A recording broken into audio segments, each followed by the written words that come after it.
Nearly 250 former Justice Department officials have signed a letter posted on Medium, denouncing President Donald Trump's months of attacks on the department and the investigation it is carrying out to determine whether Russia meddled in the 2016 presidential election, and whether Trump's campaign was involved in the interference, and called on Congress to protect the rule of law.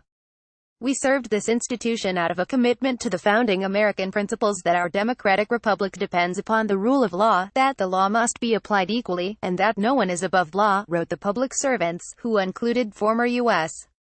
attorneys, officials in the civil rights and environmental crimes divisions, and other employees. Trump and his press secretary, Sarah Huckabee Sanders, indicated this week that the president has the authority to fire Special Counsel Robert Mueller, who's running the investigation into his campaign and other activities. Reports on Friday also suggested that Rod Rosenstein's position as Deputy Attorney General may be in jeopardy, as the president has voiced some frustrations with him. Rosenstein's firing, ethics experts agree, would amount to an obstruction of justice, and trigger a constitutional crisis, in the same way that the dismissal of Mueller would. Trump has attempted to bolster his argument against Mueller's probe by angrily suggesting that the Justice Department is unfairly biased against him and the Republican Party, due to its attempts to stop the release of an inaccurate and misleading memo which purported to reveal anti-Trump prejudices in the department. The letter called on Congress to take action against Trump should he attempt to fire Rosenstein or Mueller, as hundreds of thousands of Americans also pledged to take to the streets in protest if he does so.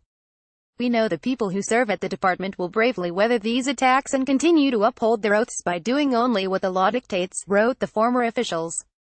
But it is up to the rest of us, and especially our elected representatives, to come to their defense and oppose any attempt by the president or others to improperly interfere in the department's work, including by firing either Mr. Mueller, Mr. Rosenstein or other department leadership or officials for the purpose of interfering in their investigations.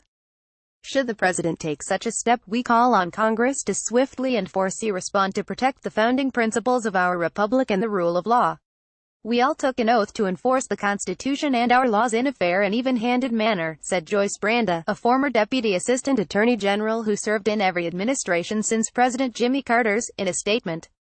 This is the bedrock principle of our constitutional republic, that we are a government of laws, not of men. President Trump's shameful and baseless attacks on the department and the special counsel threaten to undermine this foundational premise. Law is not a weapon in the president's political arsenal. A president who fails to understand this and who cannot protect the Department of Justice from political interference is unfit to serve.